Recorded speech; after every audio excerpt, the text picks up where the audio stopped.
ज्योतिष सीखे की क्लास में आपका स्वागत है। आज हम आपको अष्टक वर्ग के बारे में बताने जा रहे हैं। अष्टक वर्ग क्या होता है, कैसे ये काम करता है, इसके बारे में आपको जानकारी दी जाएगी।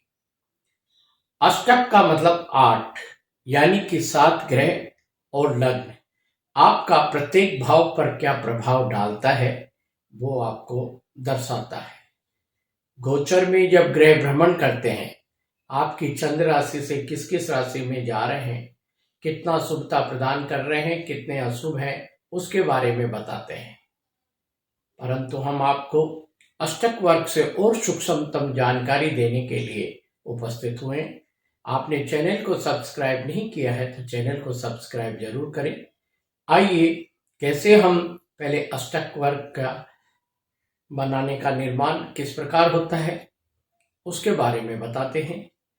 अष्टक वर्ग में एक भिन्नाष्टक वर्ग होता है। प्रत्येक ग्रह का एक एक भिन्नाष्टक वर्ग बनेगा। सूर्य का भिन्नाष्टक वर्ग, चंद्रमा का भिन्नाष्टक वर्ग, मंगल का, बुध का, बृहस्पति का, शुक्र का, शनि का और लग्न का। इस प्रकार से ये 8 भिन्नाष्टक वर्ग बनेंगे और इन 8 भिन्नाष्टक वर्ग जो शुभता हर भाव को देंगे उसमें सबका योगदान करके और कितना योगदान प्राप्त होता है उसके बारे में बात करेंगे। कुल 337 बिंदु 7 ग्रह देते हैं और यदि इसमें लग्न के 49 बिंदु और जोड़ दें 49 बिंदु तो ये 386 बिंदु हो जाते हैं।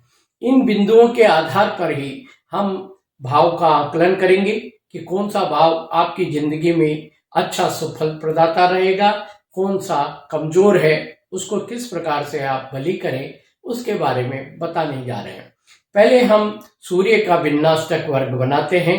सूर्य अपने भिन्नाष्टक वर्ग में कुल 48 बिंदु प्रदान करता है, यानी कि इसके भिन्नाष्टक में सभी ग्रह और लग्न सहित 48 बिंदु प्रदान करेंगे। कहाँ करेंगे, वो ग्रह की स्थिति के अनुसार जहां बैठते हैं वहां से बिंदु प्रदान करते हैं। सूर्य के लिए 1, 2, 4, 7, 8, 9, 10, 11 यानी सूर्य जहां पे स्थित होगा वहां से ये इन स्थानों में अपनी शुभता प्रदान करेगा। चंद्रमा 3, 6, 10, 11 में करेगा। मंगल 1, 2, 4, 7, 8, 9, 10, 11 जो सूर्य के स्थान है उसी प्रकार से मंगल के भी हैं और शनि के भी हैं, लेकिन मंगल जहां बैठा होगा वहां से करेंगे, सूर्य जहां बैठा होगा वहां से करेंगे और शनि जहां स्थित होंगे वहां से करेंगे। बुध के लिए 3, 5, 6, 9, 10, 11, 12 है। गुरु के लिए 5, 6, 9, 11 है। शुक्र के लिए 6, 7, 12 है। शनि के लिए जैसे सूर्य के और मंगल के उसी प्रकार से है। लग्न के लिए 3, 4, 6, 10, 11, 12 है। अब आइए इनका भिन्नाष्टक वर्ग का हम निर्माण करते हैं और फिर आगे बढ़ेंगे। तो सबसे पहले हम देखें सूर्य कहाँ स्थित है।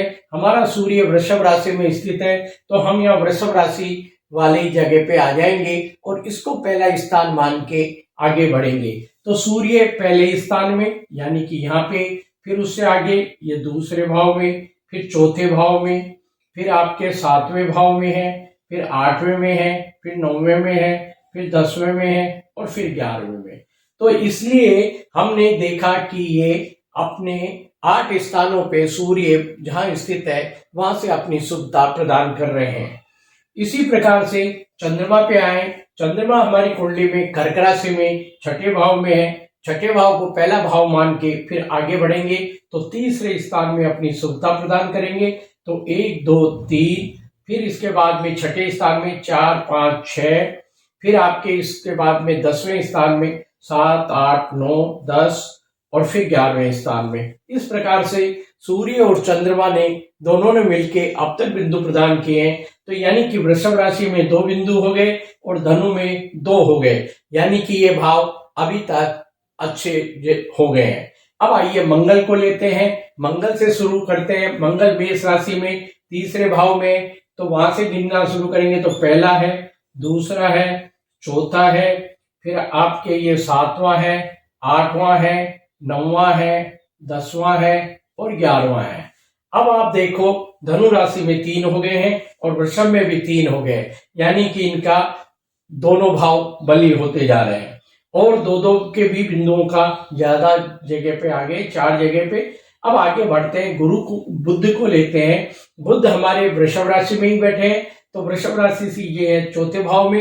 अब यहाँ से तीसरे में देंगे, फिर आपके ये 5वें में देंगे, फिर ये आपके 6ठे में देंगे, 7, 8, फिर 9वें में देंगे, फिर आपके 10वें में देंगे, फिर 11वें में देंगे और ये 12वें में भी देंगे। तो अब आप देखो 3-3 राशियों के जो ग्रुप है वो ज्यादा होते गए हैं। अब आगे बृहस्पति को लेके बनाएंगे। बृहस्पति देव हमारे यहाँ पे द्वितीय भाव में खुद की राशि में विराजमान है, वहां से 5वें गिनेंगे, यहाँ से 5वें यहाँ आएंगे, फिर आपके यहाँ 6ठे यहाँ आएंगे, 7, 8, 9 यहाँ आएंगे और फिर 10 और 11। अब आप देखो कि सबसे ज्यादा 4 बिंदु आपके 12वें भाव में हो गए, यानी कि खर्चे का बैलेंस ज्यादा हो गया है, आय का कम है। इस प्रकार से अब शुक्र को देखेंगे। शुक्र हमारे पंचम भाव में बैठे हैं, पंचम से हम यहाँ 6ठे स्थान पे चलेंगे। 1, 2, 3, 4, 5, 6ठे ये स्थान आ गया, फिर ये 7वां आ गया और फिर ये आपका 12वां स्थान आ गया। तो अब यहाँ देखो कि 4-4 के ग्रुप भी अब आपके पास ज्यादा बन गए हैं, 4 जगह पे 4-4 का हो गया है, तो यानी कि यहाँ पे ये भाव और बली हो गए। अब आइए शनि देव से चलेंगे। शनि आपके 10वें भाव में, यहां से काउंट करेंगे तो 1, 2, 4, 7, 8, 9, 10 और 11। इस प्रकार से अब आप देखो तो 11वें भाव में आपके 5 बिंदु, चौथे भाव में 5 बिंदु और आपके 10वें भाव में 5 बिंदु, ये 3 भाव आपके अच्छे बली हो गए हैं। अब आइए लग्न से देखते हैं। लग्न वही है कुंभ लग्न। अब यहां से तीसरे स्थान पे, फिर आपके चौथे स्थान पे, फिर आपके 6ठे स्थान पे, फिर आपके 10वें स्थान पे, फिर 11वें पे और फिर आपके 12वें पे। अब हम इनको सबका टोटल करके देखेंगे। ये हमारे पास 48 बिंदु हो जाने चाहिए। इनको जब हम काउंट करें, यदि कम है या कहीं ज्यादा है तो हमारे से कहीं बनाने में त्रुटि हुई है। तो अब हम काउंट कर करके एक एक में लिखते हैं।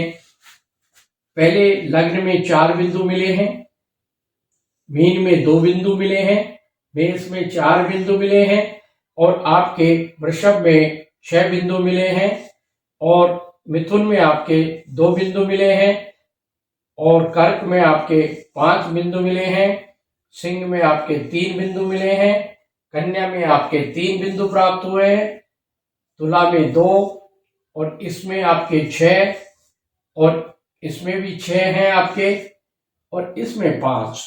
तो आपके अब ये आपका सूर्य का विन्यासक वर्ग बिल्कुल बन के तैयार हो गया है। अब इसके अनुसार हम देखेंगे कि कौन से भाव आपकी कुंडली में सूर्य के विन्यासक वर्ग में बली हो गए हैं और कौन से कमजोर रहे हैं। तो सबसे बली भाव इसमें आपका पहले चतुर्थ भाव है जिसमें 6 बिंदु है, 10वां भाव है उसमें भी 6 बिंदु है और 11वें भाव में भी 6 बिंदु है। जब जब सूर्य का भ्रमण इन राशियों में होगा उस महीने में इनको उत्कृष्ट फल मिलेगा।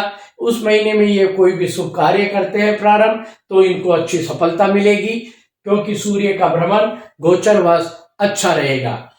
अब इनकी जन्म राशि से यदि काउंट करेंगे तो ये 5वें आएंगे और ये छठा जन्म राशि से सूर्य बढ़िया होता है, यानी कि यहाँ पे जब धनु राशि में आएंगे जब सबसे ज्यादा अच्छे परिणाम देंगे। इनके सूर्य के अलग अलग क्या परिणाम फलित के होंगे ये इसके बारे में हम आपको आगे बताएंगे। अभी आपको विन्यासक वर्ग बनाना बताया है, इसी प्रकार से हर ग्रह का विन्यासक वर्ग बनाएंगे। प्रत्येक ग्रह के लिए हर के विन्यासक में अलग अलग स्थान दिए हुए हैं, उनके आधार पे हम बनाएंगे। आप कोई भी जातक परिजात, फल दीपिका, वृहत पराशर होरा शास्त्र, इनसे उनके स्थान ज्ञात कर सकते हैं और कुंडली का निर्माण करेंगे।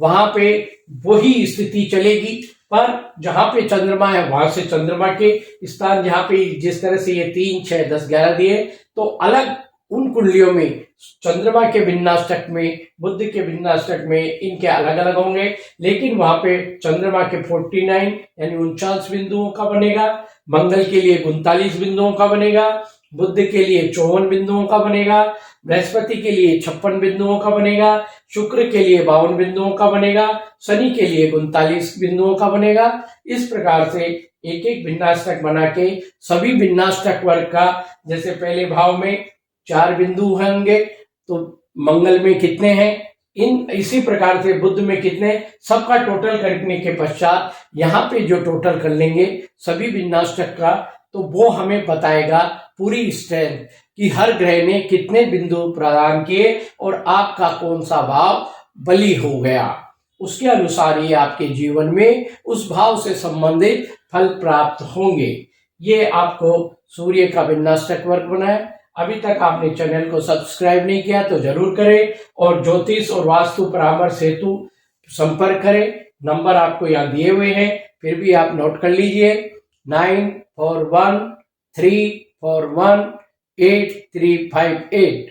आप संपर्क कर सकते हैं। ज्योतिष सीखना है, वास्तु की क्लास सीखनी है तो इसके लिए Indian council of astrological sciences के तहत आप एडमिशन लेके भी सीख सकते हैं। वहां पे ऑनलाइन और ऑफलाइन दोनों ही प्रकार की कक्षाएं उपलब्ध है। धन्यवाद। फिर आपको नेक्स्ट वीडियो में मिलते हैं।